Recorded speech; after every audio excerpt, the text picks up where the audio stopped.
बता रहा था कि ये विश्व का सबसे बड़ा एक ही पत्थर से कटा हुआ मंदिर है। इसकी शुरुआत हुई थी 756 एडी में, फिनिश हुआ 900 एडी में। तो एक मंदिर को बनने में 150 साल लगे। बोला जाता है कि 6 पुश्तों ने एक ही मंदिर के लिए काम किया था।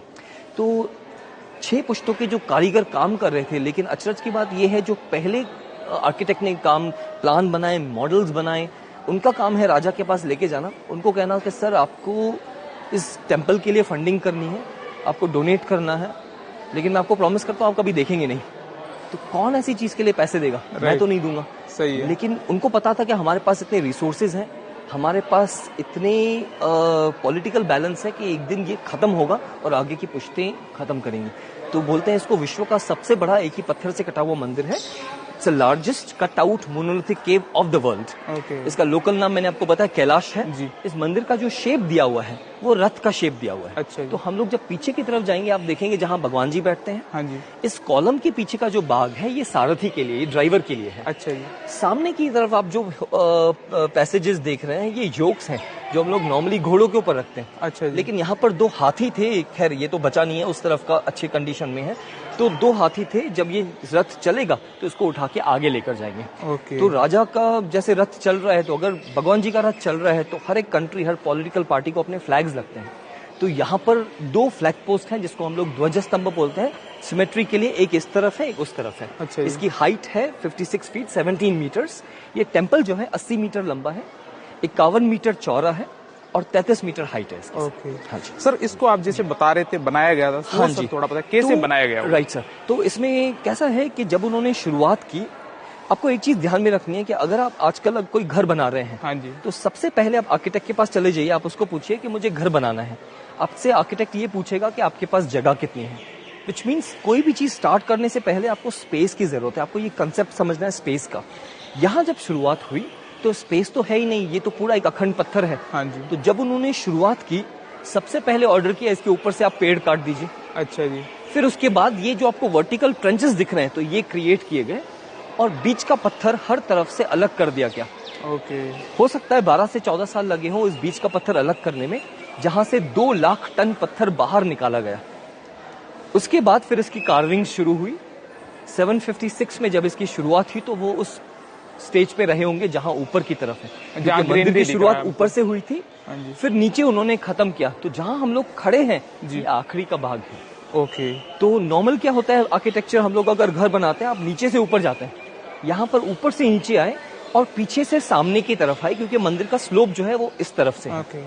इंटरेस्टिंग है कि भाई नॉर्मली हिंदू टेम्पल्स जो होते हैं उसका जो फेस होता है वो पूरब की तरफ होना चाहिए, लेकिन यहाँ पर जो रॉक फॉल है वो वेस्ट की तरफ है। तो इसीलिए सारे के सारे केव्स एलोरा में वेस्ट फेसिंग केव्स हैं। नाउ इंटरेस्टिंगली रामायण जो हुई थी वो साउथ में हुई है, महाभारत हुई है नॉर्थ में। आप यहाँ सेंटर में है, मंदिर का जो साउथ साइड है, दक्षिण का जो भाग है वो रामायण को दिया हुआ है। ये जो पूरा पैनल है वो रामायण है। तो लॉजिक देखिए उनके हिसाब से कि आपको साउथ साइड में रामायण रखनी है, नॉर्थ साइड में महाभारत रखनी है। अब थोड़ा सा इस तरफ से आके देखेंगे तो आपको पूरा पैनल दिख जाएगा। सर रामायण में सबसे पहले रो की बात कर रहा हूँ। आप देखिए राइट साइड में 2 लोग बैठे हुए हैं। अगर आप जूम करेंगे तो आपको अच्छे से दिखेगा। 2 लोग बैठे हुए हैं, उनके सामने एक आदमी झुक के नमस्कार कर रहा है। हाँ जी। तो जो झुक रहे हैं वो राम है, अपने पिता से आज्ञा ले रहे हैं बनवास जाने से पहले वो जाते हैं हाथी पे, फिर घोड़ों पे, फिर पैदल, फिर सिटी की गेट आती है। आखिरी में देखिए नाव है, कैवट, जहाँ शरयू नदी खत्म होती है वहां से उनका बनवास शुरू होता है। वापस उसी गेट पे आ जाइए, जो हमने फर्स्ट लाइन में गेट लेक देखी, उसी के नीचे सेकंड लाइन में देखिए, सेंटर में लक्ष्मण दिखेंगे आपको जो शूर्पणखा का नाक काट रहे हैं यहाँ पर। हाँ जी।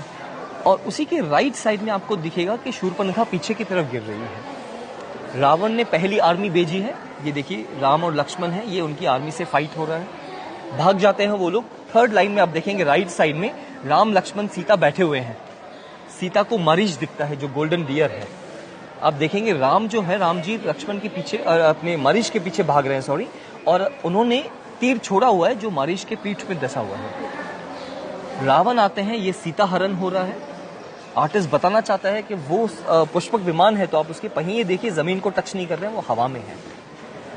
आप चौथी लाइन में देखेंगे राइट साइड में सारे के सारे वानर हाथ जोड़ के खड़े हैं, हम आपको सीता माँ को ढूंढने में आपकी मदद करेंगे। आप थोड़ा सा नजदीक आके देखेंगे नीचे से तीसरी लाइन में अशोक वाटिका है, सीता माँ बैठी हुई है, उनके सामने देखिए एक बंदर जो है झुक के नमस्कार कर रहे हैं, वो हनुमान है जी। फिर हनुमान जो है अशोक वाटिका को तोड़ना शुरू करते हैं। आप कुछ कुछ पेड़ देखेंगे टूटे हुए हैं। फिर उनको पकड़ के लेके आते हैं रावण के पास। अब रावण देखेंगे, रावण तो बैठे हैं लेकिन हनुमान जी को जगह नहीं दी गई बैठने की, तो हनुमान जी ने अपने पूंछ से अपनी सीट बनाई है। हाँ जी। और आप रावण का चेहरा देखिए, वो हनुमान जी को ऊपर की तरफ देख रहे हैं, उसको बताने के लिए कि तुम्हें पता नहीं है तुमको कि राजा को कैसे चलना चाहिए। सेकंड लास्ट लाइन में आप देखेंगे सारे के सारे वानर जो है वो ब्रिज बना रहे हैं, आखिरी में समंदर की लहरें हैं, और लास्ट लाइन में राम और रावण का फाइट है। ओके। तो 1200 साल पहले पूरी की पूरी रामायण तैयार थी। आपको ये चीज याद रखनी है कि यहाँ पर आप जो भी मूर्तियां देख रहे हैं, ओरिजिनली हर मूर्ति के ऊपर प्लास्टर था और कलर्स किए हुए थे। तो हमने जैसे वहाँ लक्ष्मी जी देखे, यहाँ जहाँ जो भी आप फिगर्स देख रहे हैं, तो इन फिगर्स के ऊपर प्लास्टर था और कलर्स किए हुए थे। ओके। लेकिन पानी से, हवा से कलर्स बचे नहीं हैं। हालांकि एलोरा का ये सबसे मुख्य गुफा थी। इसको 3 बारी पेंट हुआ। सबसे पहले 10वीं शताब्दी में जब ये फिनिश हुआ था, दूसरी बारी हुआ था 12वीं शताब्दी में, आखिरी बारी करवाया था इंदौर की महारानी अहिल्याबाई होलकर ने। तो अगर आप ऊपर की तरफ देखेंगे, यहाँ पर कुछ कुछ जगह पे आपको प्लास्टर और कलर्स दिखेंगे। हाँ जी, तो ये 18वीं शताब्दी के हैं, ये अहिल्याबाई होलकर के समय के हैं। लेकिन जब हम लोग अंदर जाएंगे बाद में, तो मैं आपको दिखा पाऊंगा कि 10वीं शताब्दी की पेंटिंग्स भी बहुत ब्यूटीफुल है। अच्छा। आइए, यहाँ पर आपको जो एनिमल्स दिख रहे हैं ज्यादातर हाथी हैं, अच्छा। सिंह है। हाथी सिंबलाइज करता है इंडियन आर्ट में प्रॉस्पेरिटी का। सिंह जो है पॉलिटिकल पावर का। देखिए, जहां राजा बैठता है उस जगह को हम लोग सिंहासन बोलते हैं, वो सिंह का आसन है। तो पॉलिटिकली स्टेबल आपको राजा चाहिए और पैसा चाहिए, तब जाके ऐसी चीजें बनती हैं। तो यहाँ पर आपको सिंह और हाथी है। कुछ कुछ और भी हम लोग आगे दानव देखेंगे आगे चल के, तो उस तरफ से है सर। आइए, यहाँ पर एक बहुत ही इंटरेस्टिंग पैनल है, उस तरफ से मैं आपको दिखा देता हूँ सर। रामायण से पहले की बात है। रावण की इच्छा थी कि अपने सौतेले भाई कुबेर के ऊपर उसको जीत हासिल करनी है। तो रावण जाते हैं, कुबेर के ऊपर जीत हासिल करते हैं, पुष्पक विमान लेके वापस आ रहे हैं। अब शिव भक्त तो है ही। अब देखिए, 10 सर जो है सिंबॉलिक होते हैं इंटेलेक्चुअल सुपीरियरिटी का। 20 हाथ हैं, पावरफुल है। तो अब पैसे आ गए, तो ये जो कॉम्बिनेशन है इसमें ईगो आता है। रावण को लगता है मैं इतना पावरफुल हूँ, रास्ते में कैलाश पर्वत आ गया है, मैं शिव जी को कैलाश पर्वत के साथ उठा के लंका ले जाऊंगा। तो ये आपको आर्टिस्ट बताना चाहते हैं कि यहाँ पर रावण जो है कैलाश पर्वत के नीचे गए हुए हैं और वो कैलाश पर्वत उठाने की कोशिश कर रहे हैं। अब आर्टिस्ट देखिए, आपको घर में कुछ स्टूल भी उठाना है तो आप उसको पीछे से नहीं उठाते, आप सामने से उठाते हैं। हाँ जी। अगर आप ये पैनल सामने देखेंगे यहाँ सर, तो ये मत सोचिए कि इस रावण का फ्रंट हमारी तरफ है, उसके पीठ है हमारी तरफ, लेकिन आर्टिस्ट ने उसके सर पूरे गोल बनाए हैं। अच्छा। अब ध्यान से देखिए, पैर एकदम कसा हुआ है। हाँ और जी। पूरे अपनी ताकत से, पूरे अपने हाथों से या बाजुओं से कैलाश पर्वत को उठाने की कोशिश कर रहे हैं। राइट। अब उठा तो नहीं पाए, लेकिन आप अगर ऊपर देखेंगे, शिव और पार्वती बैठे हुए हैं, कैलाश पर्वत सब हिलने लगा क्योंकि ताकत तो है। अब पार्वती देखिए, ये वाले फिगर की बात कर रहा हूँ, उनकी बॉडी, पैर यहाँ पर है, लेकिन आर्टिस्ट ने उनकी बॉडी को ऐसे बताया कि वो पीछे की तरफ गिर रही है। पति का हाथ पकड़ लिया, उनकी दासी जो है राइट साइड में भाग के जा रही है, उनकी पीठ हमारी तरफ है। शिव जी का एक राइट हैंड देख लीजिए, ऐसे जा रहा है। इसे हम कहते हैं विस्मय मुद्रा। विस्मय, सरप्राइज, क्या हो रहा है, सब हिल क्यों रहा है अचानक से। तो शिव जी को फिर समझ में आता है कि अरे ये तो रावण है और कैलाश पर्वत उठाने की कोशिश कर रहा है। शिव जी अपने दाहिने पैर के बड़े अंगूठे से पहाड़ को नीचे दबाते हैं। पैर से नहीं दबाते, सिर्फ एक अंगूठे से दबाते हैं। आप थोड़ा सा नजदीक आके देखेंगे। हाँ जी। अब शिव जी का पैर देखिए, और अगर आप ध्यान से देखेंगे तो उनका बड़ा बड़ा जो अंगूठा है, वो आर्टिस्ट ने बताया है कि वो मुड़ा हुआ है क्योंकि ऊपर से दबा रहे हैं। अब आप रावण का चेहरा देखिए, रावण की जो आंखें हैं फटी हुई हैं, दांत कस गए हैं।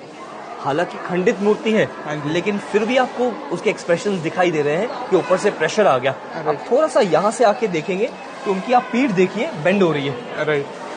डर गए कि पीठ टूट सकती है, तो इस हाथ से अपनी थाई पे सपोर्ट कर रहे हैं। हाँ जी। उस हाथ से अपनी आर्म को सपोर्ट कर रहे हैं। इस हाथ से पहाड़ को ऊपर ढकेलने की कोशिश कर रहे हैं। अब निकल नहीं पा रहे हैं, सालों साल बोलते हैं यहीं दबे रहे। फिर समझ में आया बाहर कैसे निकला जाए, और इस समय बनता है शिव तांडव स्तोत्रम। तो जब शिव तांडव स्तोत्रम की रचना करते हैं, शिव और पार्वती खुश होते हैं और जाने देते हैं। हालांकि कहानी तो काफी उसके आगे लंबी है, लेकिन शिव तांडव स्तोत्रम। ओके।